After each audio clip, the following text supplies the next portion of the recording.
apple cider.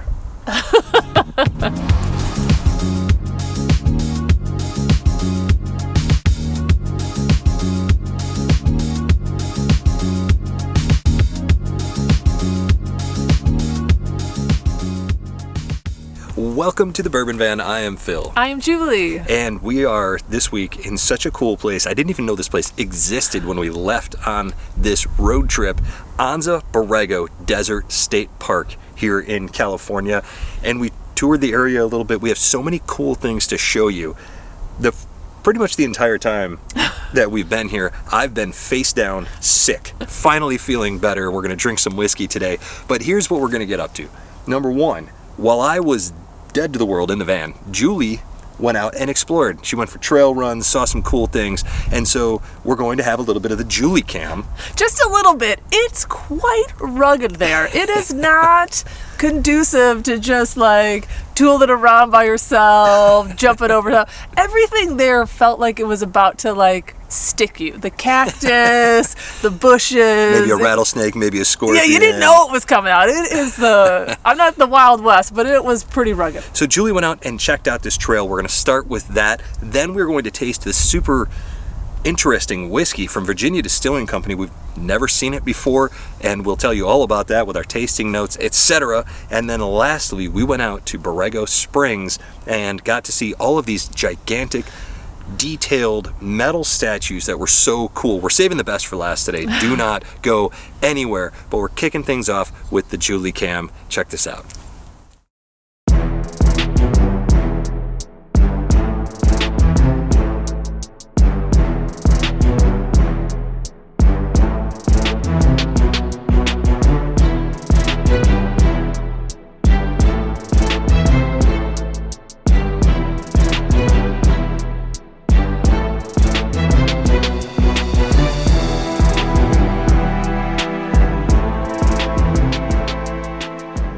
So we are in Anza-Borrego State Park, and I was going to go for a trail run today. I'm on the Cactus Loop Trail, and boy, is its namesake correct, because there is cactuses everywhere. Different kinds, different shapes. Everything out here feels like it's about to stick you, so I'm just going for a hike instead of a run, playing it safe, but it's pretty beautiful.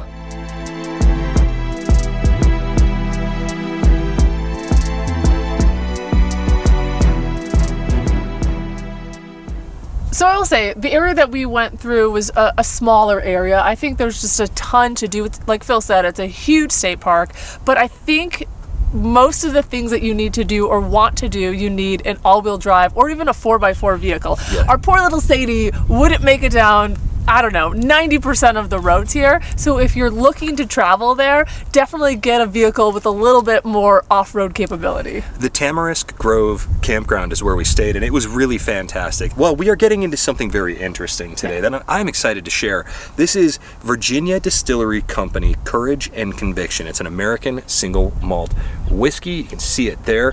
A beautiful bottle. It's aged a minimum of 3 years, so not a lot of aging here.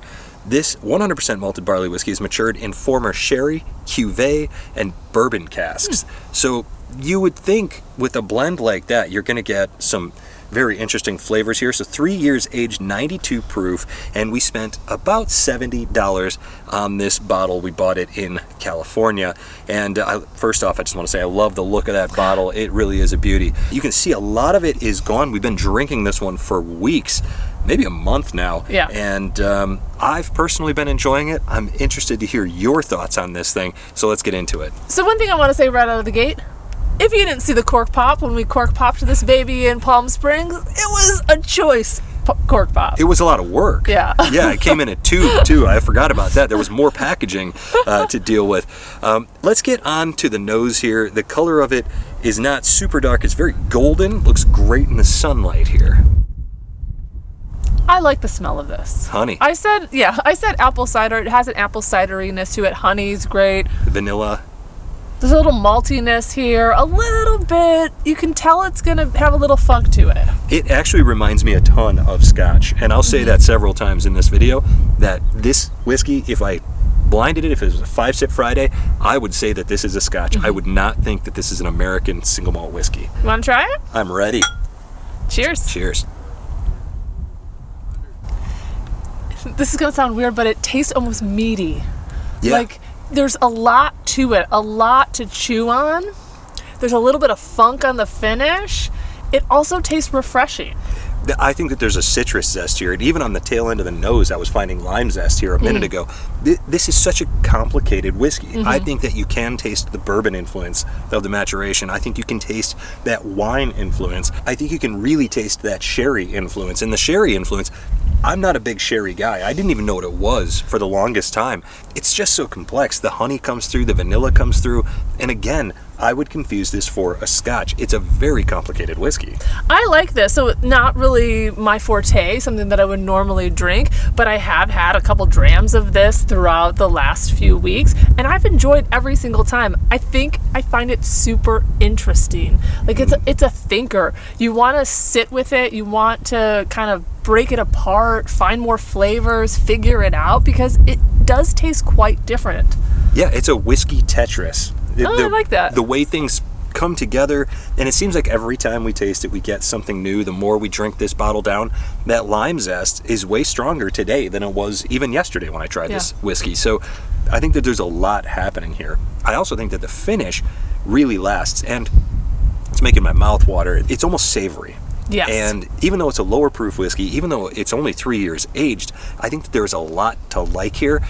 But there is one thing that I have to say about it. Okay. I think there's a lot to like if your palate is prepared for it.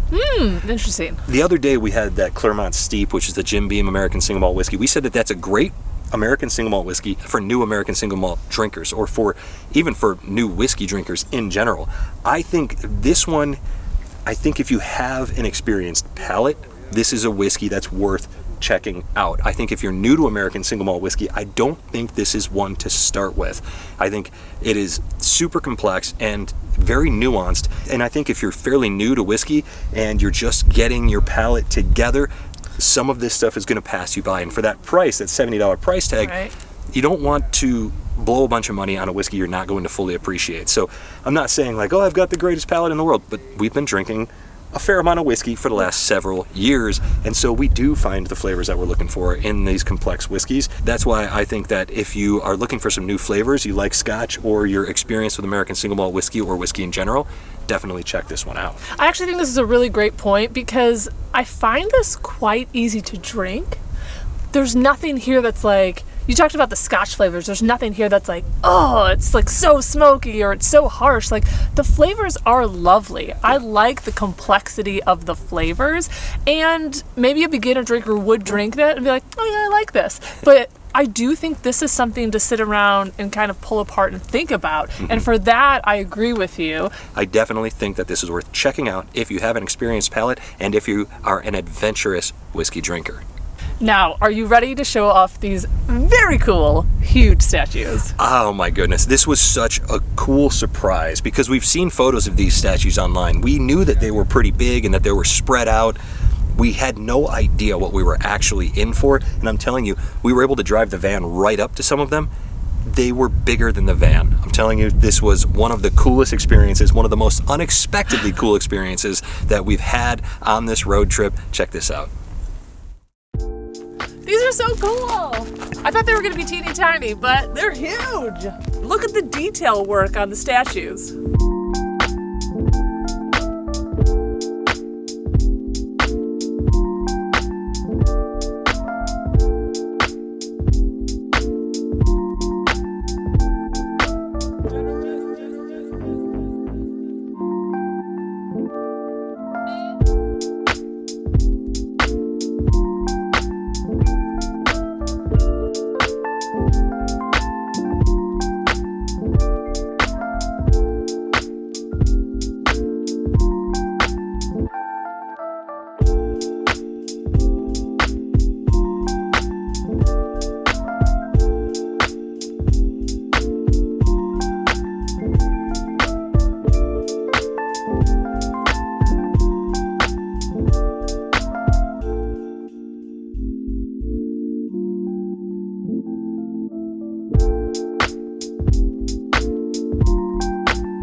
size of this thing. It spans both sides of the street. It is so neat. Well, that wraps it up. Totally worth it. Come spend a half day or more if you want to. These statues are so, so cool. So what I will say is that this is not a destination that's on the way, but it was so cool. And like Phil said, we've seen photos, I've seen videos of this, and I was kind of expecting to be underwhelmed. And if anything, I was even more impressed. The detail work and the time it must have taken for them to create these, it was really quite beautiful and so cool. I was just blown away by some of these. They were so cool. Like you said, it's not on the way to anywhere. It's a destination. Go there and see these things. It's absolutely worth it. You're going to go to Borrego Springs, California, and you're going to have your mind blown.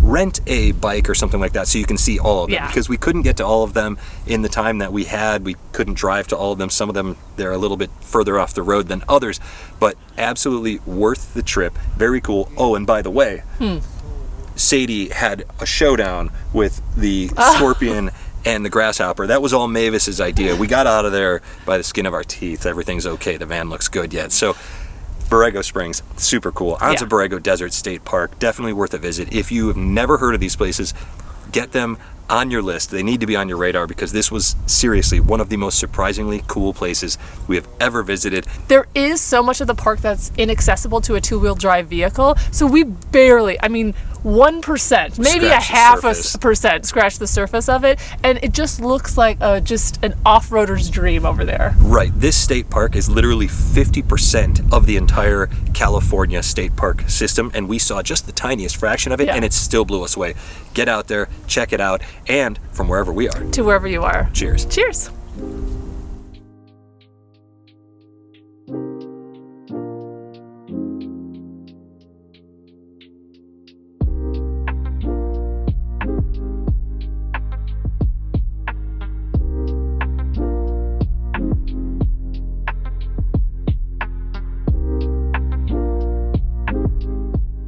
Join us next week at the Salton Sea when we're drinking Irish whiskey for St. Patrick's Day, and click here to see our favorite Irish whiskeys.